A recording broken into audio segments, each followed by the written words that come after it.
May isang incidents na hindi alam ng mga tao na umiyak si Rai. Kami lang dalawa nun sa kotse. Umiyak siya talaga sa akin.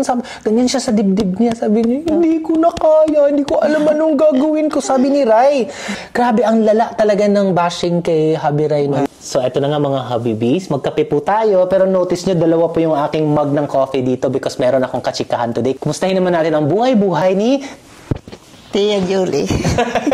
Parang may talk show na ako Kasi nagustuhan nila yung mga previous na mga videos na nagkwentuhan kami ni Ate Rose, tapos kwentuhan kami ni Lindy. O ngayon naman, ikaw naman kakamustahin ko. Ito yung kape sa'yo. Di ba mataas sugar mo? Hindi to bawal sa'yo kasi zero sugar. Itong Habibi coffee to. Kamusta ang trabaho dito sa bahay? Ayos naman. Gano'n ka nakatagal nga dito sa amin? 6 na buwan. 6 months. 6 months pa lang. Naalala ko, nung bago ka pa dito sa bahay, dire-diretso ka magtrabaho, parang ayaw mo magpahinga. Nung unang panahon, no, parang ang mga kasambahay, bawal magpahinga. No, di ba? Kasi napapagalitan pag umuupo na, gano'n. Naalala mo, kinausap kita nun, sabi ko, Tia, okay lang magpahinga ha. Hindi kailangan dire-diretso trabaho kasi pagtapos na, okay lang magpahinga. Kasi gusto ko, bago ko magpahinga, malinis na lahat ang aking, matapos ng gawain ko. Tama naman yun. Isa sa mga comments about sa'yo sa mga vlogs namin is, bakit hindi ka daw kasama namin sa Boracay? Walang kasama dito Oo, no? Kaya yung mga aso, walang magpapakain. Ilan araw kayo doon. Nabook namin yung tickets before pa ikaw dumating. Pwede naman actually kaming mag-book ng ticket para sumabay ka sa amin sa Boracay. Pero yun nga, walang matitira sa bahay. Di ba? Paano pag may mga delivery dito? Paano pag yung mga aso? Tapos, ang hindi nila alam, ito hindi nyo alam to Alam nyo ba, yung ginastos namin sa pagpapaayos sa ngipin ni Tia Julie, mas mahal pa yun kaysa mga ginastos sa Boracay. Di ba? Baka hindi alam ng mga tao kasi na mahal talagang pagpagawa ng ngipin. Lalo na pag quality ng ngipin. Shoutout naman kay Dr. Serafine Sausa ng Sausa Dental Clinic ng San Pedro Doctors Hospital. Thank you. Ang ganda ng gawa. Big smile. Up and down pa yung pinagawa kay Tia, kaya ganun kamahal. Tia, since 6 months ka pa lang sa amin, hindi ka masyado kilala pa ng ibang mga viewers. So, kilalanin natin ng mas malalim pa si Tia. Ilan ba anak mo? 2 lang. May 2 kang anak. Tapos ilan na yung apo mo ngayon? 3 lang. Actually, bukang bibig ni Tia, no, lagi, lalo na pag may sahod or kailangan niya mag-advance, ang laging dahilan niya kasi magpapadala sa apo. Oo. Di ba? Oo, lalo na yung dalagita ko, lagi yung nahingi sa akin. Ilang taon na ba yung apo mo? Yung sa panganay ko, 17 na. Ay, teenager na pala. Oo. Saan yung asawa mo? Ay, namatay na. Anong kinamatay? Atake.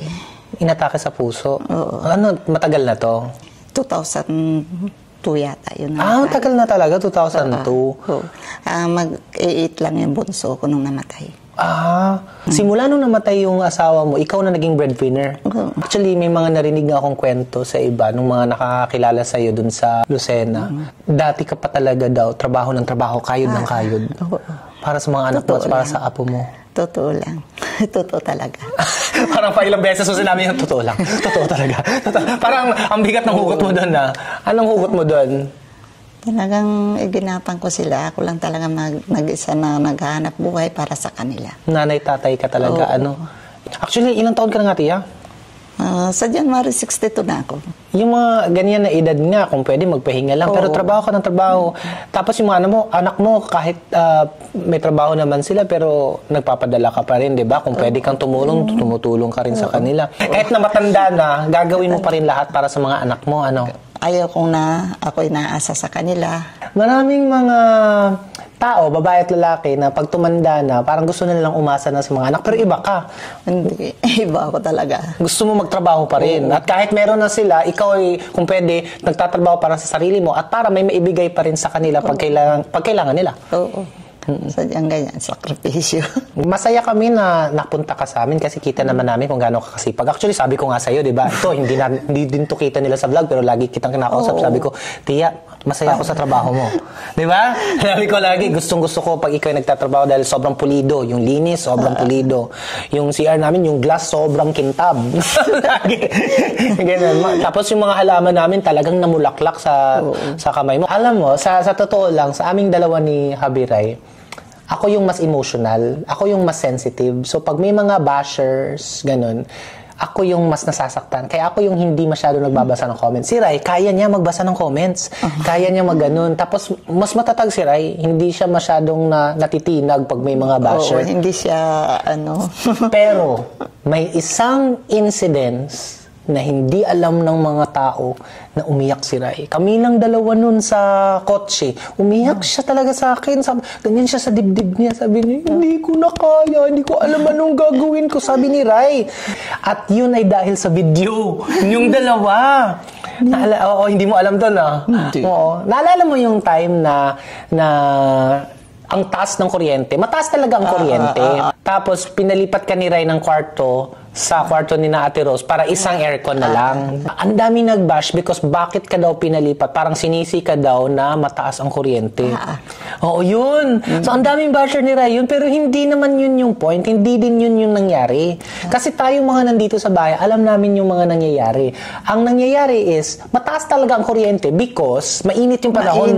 Mainit. Sobrang init ng summer nun eh, di ba? Alam ko naman yan pag yung tag-araw talaga, malakas ang kuryente. Kasi lagi tayo nag-aircon.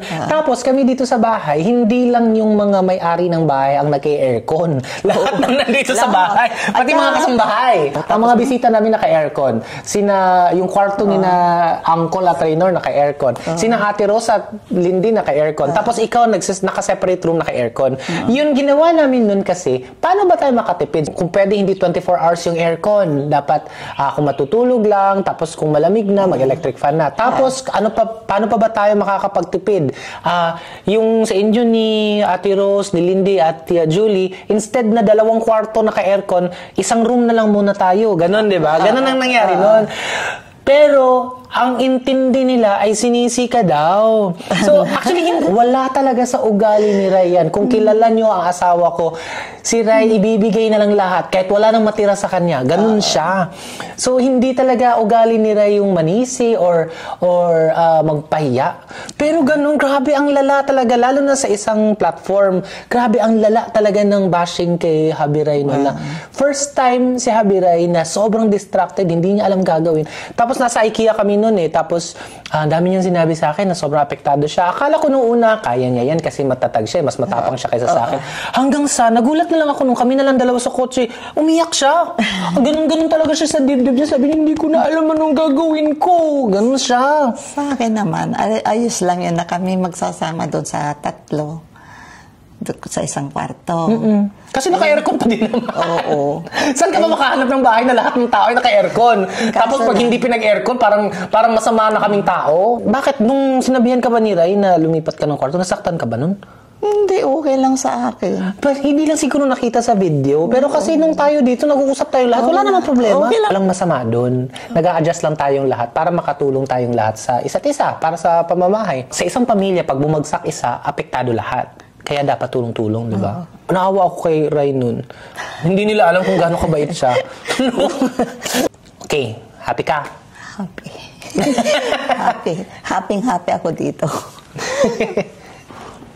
Masaya din kami na nandito ka sa amin. Sana magtagal ka din. Sana. Huwag lang magka-diferensya. Ano magka-diferensya? Magkasakit? Magkasakit. Ay, hindi. Pagdarasal natin yan na healthy tayong lagi. More than anything, more than pera, more than success is health talaga. Kaya nga kami naggawa nitong coffee na to. Kasi 16 benefits. Everyday ka ba nagaganyan? So, nakakadalawa pang ako.